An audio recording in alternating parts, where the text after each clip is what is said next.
Tonight on AstroMatchups, prepare for intellectual whiplash. We have our Sagittarius Man, Flynn, a human why not? With a passport full of question marks, meeting our Gemini Woman, Piper, whose mind has more open tabs than a conspiracy theorist's web browser. Fire meets air, and the result is a delightful, potentially directionless whirlwind.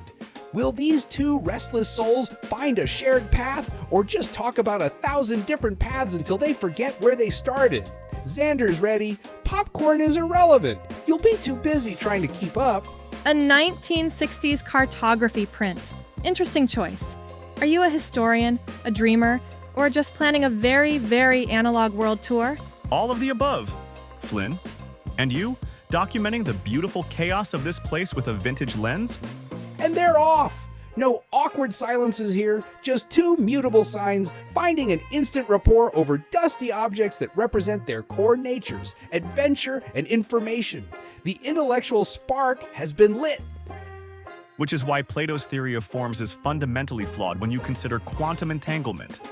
Speaking of which, look at that ridiculous hat. Oh, that hat has a story. It's very 1920s Parisian cabaret, which, fun fact, was a hotbed of philosophical debate that actually influenced post-war literature far more than…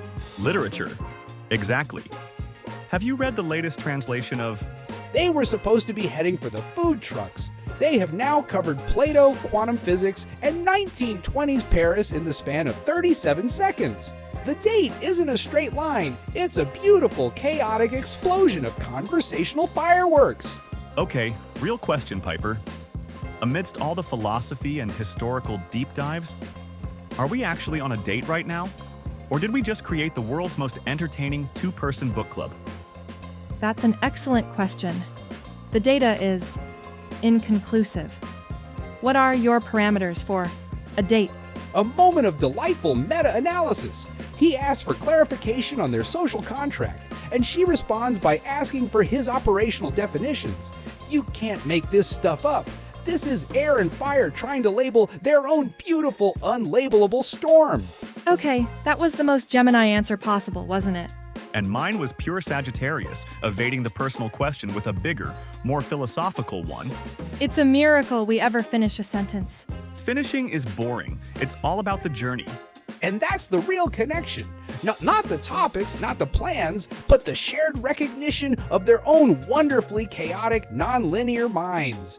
They get each other, and for these two, getting it is the highest form of intimacy.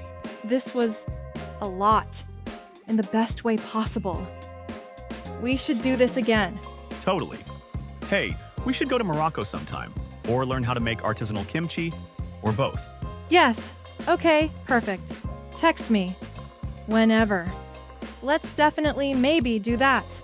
And so they part, not with a concrete plan, but with 1,000 exciting, open-ended possibilities. A perfect ending for a Gemini and a Sagittarius.